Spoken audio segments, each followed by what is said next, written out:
வணக்கம் நண்பர்களே. பிழைப்புக்காக எல்லா ஜீவராசிகளுமே ஏதாவது ஒரு வேலைகளை செஞ்சுட்டு தான் இருப்பாங்க.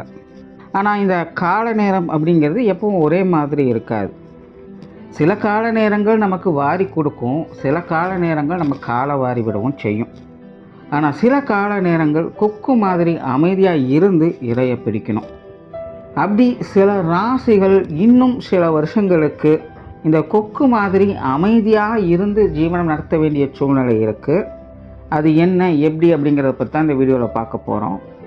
மறக்காமல் சேனலை சப்ஸ்கிரைப் பண்ணி சப்போர்ட் பண்ணுங்கள், வீடியோக்கு லைக் பண்ணி மற்றவங்களுக்கும் ஷேர் பண்ணுங்கள். விருச்சிக ராசி, விருச்சிக லக்னம், இவங்களுக்கு பார்த்திங்கன்னா உண்மையிலே இந்த கெரியர் ரிலேட்டடான விஷயங்கள் ரொம்ப பிரச்சனையாக போய்கிட்டே இருக்குது. அது ஒரு திருப்தியே இல்லாமல் நிம்மதியே இல்லாமல் ஒரு வேலை செய்கிறாங்க அப்படின்னா அது இந்த விருச்சிக ராசி, விருச்சிக லக்னக்காரங்களாக தான் இருப்பாங்க. தான் ஆசைப்பட்ட மாதிரி ஒரு விஷயத்தை அடையணும் அல்லது செய்யணும் அப்படின்னு முயற்சி பண்ணிக்கிட்டே இருக்காங்க. ஆனால் இவங்களை பொறுத்த வரைக்கும் ஜானியர்னா முளசு இருக்குது அப்படிங்கிற மாதிரி விஷயங்கள் போய்கிட்டு இருக்குது. ஒரு பிரச்சனை தீர்ந்தா இன்னொரு பிரச்சனை ஆரம்பிக்குது, அதை தீர்த்தா இன்னொரு பிரச்சனை ஆரம்பிக்குது. இப்படி பிரச்சனை மேலே பிரச்சனையாக போய்கிட்டே தான் இருக்குது. ஒன்று சால்வ் பண்ணவும் இன்னொன்று ஆரம்பிக்கவுமாவே இப்படியே உங்களுடைய கெரியர் சம்மந்தப்பட்ட எல்லா விஷயங்களும் இவங்களுக்கு ரொம்பவுமே ஃப்ரஸ்ட்ரேஷனை கொடுத்துட்ருக்கு.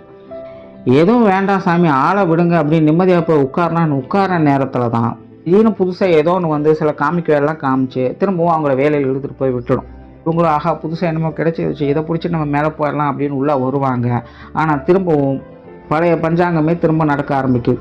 இப்படியே இக்கரை கக்கரை பச்சை அப்படிங்கிற மாதிரி இந்த விருச்சிக ராசி, விருச்சிக லக்னக்காரங்கள்லாம் இந்த பக்கம் அந்த பக்கம்னு மாற்றி ஓடிக்கிட்டே இருக்காங்க. இதனால் அவங்களுடைய நிம்மதி பெரும் அளவில் கெடுது. குறிப்பாக இந்த கெரியர் ரிலேட்டடான விஷயங்கள் உண்மையை சொல்லணும்னா விருச்சிக ராசி, விருச்சிக லக்னக்காரங்களுக்கு மற்ற பிரச்சனைகள்லாம் எந்த அளவுக்கும் பெரிய பிரச்சனையாக இல்லை. அப்படியே மற்ற விஷயங்கள் ஏதாவது பிரச்சனை வந்தாலும் கூட அதை ரொம்ப அசால்ட்டாக சமாளிச்சிடுறாங்க, அது அவங்களுக்கே தெரியும். ஆனால் இந்த கெரியர் ரிலேட்டடாக பிரச்சனை வந்தால் மட்டும் அவங்களால என்ன செய்யறது அப்படின்னு புரியாமல் குழப்பி விட்டுக்கிட்டே இருக்கும்.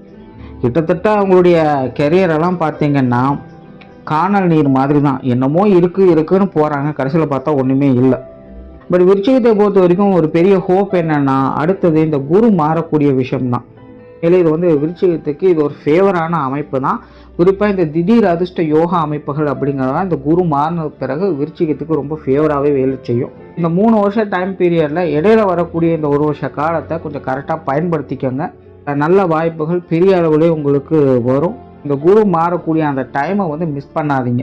கொஞ்சம் ரிஸ்க் எடுத்தாலும் பரவாயில்ல, உங்களுக்கு தேவையான விஷயத்தை கொஞ்சம் ஃபோக்கஸ் பண்ணி அதை அமைச்சிக்கோங்க. இல்லை அப்படின்னா இந்த மாதிரியான வாய்ப்பு அப்படிங்கிறதெல்லாம் திரும்ப கிடைக்காது. ஸோ நிறைய விருச்சிக ராசி, விருச்சிக லக்னக்காரங்கள்லாம் பார்த்தீங்கன்னா இது வரைக்கும் நடந்த விஷயங்களால் அலைச்சலால் ரொம்பவுமே சோர்ந்து போயிருப்பீங்க. பட் இப்போ இது உங்களுக்கான அலர்ட் ஆகக்கூடிய டைம். நன்றி, வணக்கம், வாழ்க வளமுடன்.